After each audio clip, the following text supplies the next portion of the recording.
I want to do some fun stuff here because we got to rat-a-tat-tat these. I don't want you to think too long and hard. Okay, one artist on your playlist for the rest of your life. You're down to one catalog. Who is it? Probably Dylan. Dylan? Mm-hmm. For you? Yeah. Okay. Greatest television show of all time for you? MASH. MASH? MASH. MASH was the greatest show. Without hesitation. Characters, dialogue, like that. I mean, if I watch MASH right now, I'm laughing. All right. Best restaurant in New York. Ooh. Oh gosh. There's or deli. Best pizza spot in New York. Is it Bleeckers? I don't. Yeah, I mean that's good. You can still get $1 slice in New York. I'm trying to think of the restaurant though. It's over on First Avenue. I'm blanking on it. Favorite baller in New York City. Favorite basketball player. Clyde. Clyde? Yeah. Ooh, I like that. Without hesitation. Without hesitation, because I think we have a special guest on the line who may agree with you. My main man. Co-host on Warriors Pre- and Post Game Live, Naismith Memorial Basketball Hall of Famer, original member of the Dream Team. Okay. Chris Mullin. We had to get Chris Mullin to call in because it's a special guest in the building, so Mully had to call in. What up, Mully? Bonte, Shasky, Baldy, what's up, big man? What's going on, Chris? How you doing, bro? I'm doing great. Good to hear that voice, man. Hey, I agree with you on Walt Frazier. But wow. Bonte's right. John's on Bleecker Street is the best pizza. It's not $1 anymore, but it's the best pizza in town. All right. What's your best Louis Carnesecca story?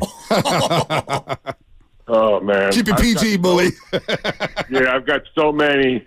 And Bonte's heard a bunch of them. But when we were in timeouts, Coach would be so crazy and taking so long. Back then, they didn't time it. The ref would come over.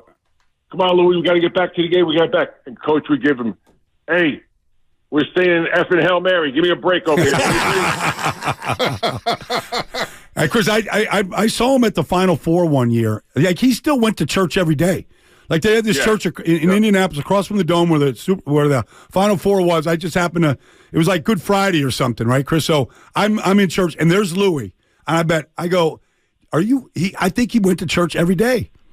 He did, and they got a beautiful chapel on campus where he goes now. And my brother Terrence was there last week with him at the house. I was on the phone for an hour and 15 minutes, sharp as ever. Wow.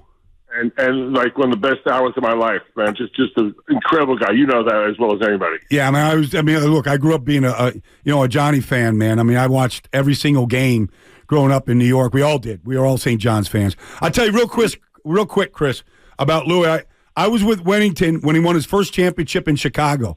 I was in the locker room filming the whole thing, Chris. So we come out. We're the last ones to leave the locker room. We've been drinking beers and filming and the whole thing. And I told Bill, before we went to the celebration, I said, you got 2 phone calls to make, Bill. He goes, what do you mean? I go, you got to call Carnesecca and you got to call McKillop. And you got to tell both those guys thank you for getting to where you are right now. And we sat in his car, and he made both those calls that night, Chris, before we all went out after that championship.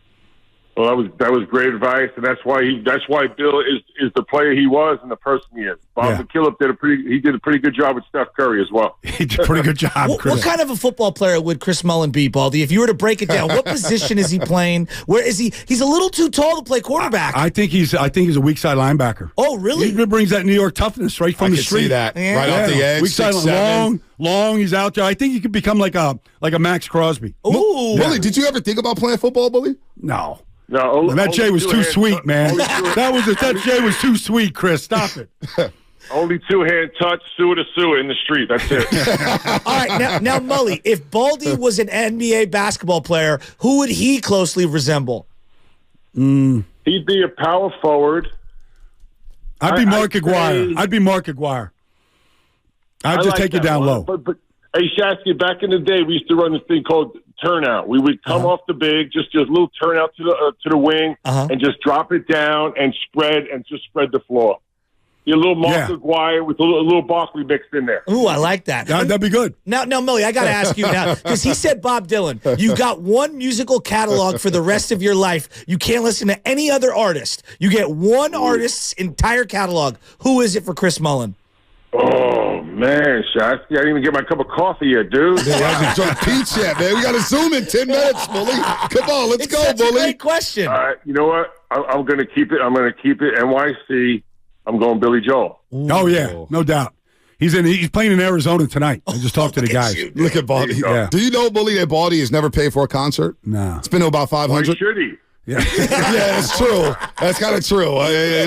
Dumb question on my part. You know, like when you go up in New York, like Chris, myself, like we have our boys, and our boys are scattered in every direction. Yeah. So I got I got a section of my guys that are the roadies for Billy Joel. No way. They've been with them literally since Piano Man, like in the late 70s. Like they've been with them at every show, Madison Square Garden. They play next week at Madison Square Garden, another sold out show. Like so, I just got to make the call, But then we do things for them too, So it goes back and forth. I love it. I love it. Baldy, it's a popular word these days in the NBA. It's called connected. Never heard that word around here lately, Bully. Hey, Mully.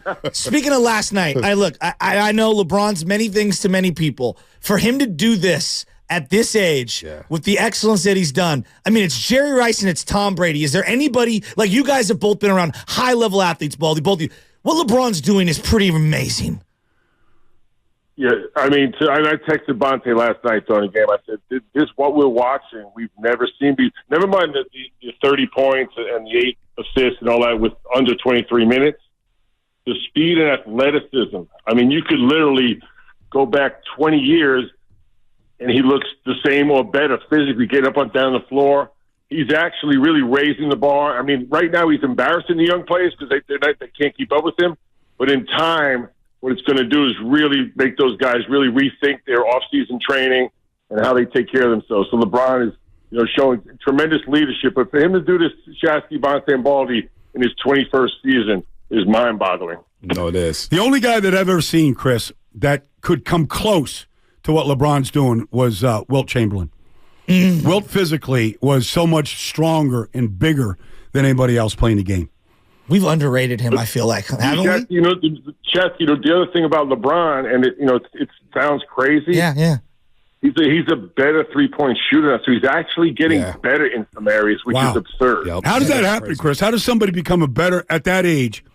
Is it just the number of practice shots? Like, how do you get better at that? Well, I think what LeBron's done, and I think part of it's because he's got, his kids play now too. Is really he wants to play with Bronny, right?